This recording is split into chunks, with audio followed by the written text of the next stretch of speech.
नमस्कार, मैं हूं आपके साथ हर्षिता मिश्रा और आप देख रहे हैं जेएन न्यूज। रायबरेली में जिला प्रशासन और कृषि विभाग के सहयोग से लगाए गए मिलेट्स महोत्सव का उद्घाटन करने पहुंचे कृषि मंत्री ने प्रदेश में हो रहे उपचुनाव को लेकर भविष्यवाणी की है। उन्होंने कहा कि सभी जगह कमल खिलेगा और वोटर्स रायबरेली वाली गलती नहीं करेंगे। सूर्य प्रताप शाही ने इस दौरान श्री अन्न की खूबियों को बताते हुए कहा कि ये शरीर को आवश्यक सभी तत्वों से भरपूर खाद्य है। कृषि मंत्री ने कहा कि श्री अन्न महोत्सव के माध्यम से आम लोगों में इन अन्न को लेकर जागरूकता आती है और इसके इस्तेमाल का चलन बढ़ रहा है।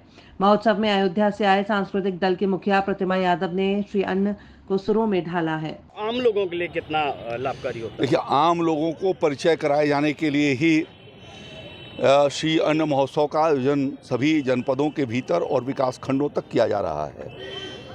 हमारा भारतवर्ष के भीतर ये प्राचीन काल से यानी वैदिक काल से भी कहें तब से यह प्रचलित श्री अन्न रहा, जिसके भीतर पोषण के मामले में और विटामिन्स और न्यूट्रिएंट्स सर्वाधिक जो है वो श्री अन्न के भीतर आने वाले अनाजों के भीतर होते हैं। फाइबर भी उसके में सबसे ज़्यादा है, विटामिन भी, विभिन्न प्रकार के विटामिन्स भी उसके भीतर हैं और इसलिए कैल्शियम से लेकर के प्रोटीन तक उसके भीतर है और इसलिए कुपोषण को दूर किए जाने के लिए वो सबसे स्वास्थ्य के लिए फायदेमंद चीज़ है।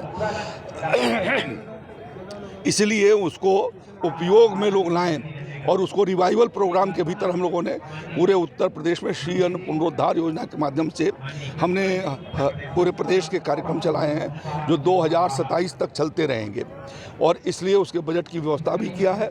उसके भीतर भोजन प्रतिस्पर्धा, पाक कला का प्रतिस्पर्धा, बच्चों के द्वारा रंगोलियाँ, उनके द्वारा पेंटिंग किया जाना, डिबेट किया जाना और लोगों तक उसको पहुंचाया जाना। विद्यालयों में इसके आयोजन होते हैं, यहाँ पर भी उसका आयोजन हुआ है जिसके माध्यम से लोगों को सटीक जानकारी हो सके और किसान भाई अपने खेतों में उगाएं और उगाने के बाद उनकी प्रोसेसिंग हो सके। इसके लिए हमने अपने कृषि विज्ञान केंद्रों के भीतर भी व्यवस्था किया है और विश्वविद्यालयों के भीतर भी किया है, जिससे वहाँ पर प्रोसेसिंग करके उसके प्रोडक्ट भी बनाए जा सकेंगे। कई एफपीओ को भी हमने उसके भीतर अंतर्गत दिया है जो डेडिकेटेड होकर के श्री अन्न की पर काम कर रहे हैं। इसमें से यहाँ रायबरेली के भीतर भी 2 एफपीओ को हम लोगों ने उसके लिए अपनी ओर से वैन्स दिए हैं सर, आज चुनाव अनुदान पर। सर, आज चुनाव हो रहे हैं, क्या आप कुछ कहना चाहेंगे? चुनाव के प्रचार बंद हो चुके हैं और कमल के फूल खिलने वाले हैं। जनता कमल के फूल को जिताएगी।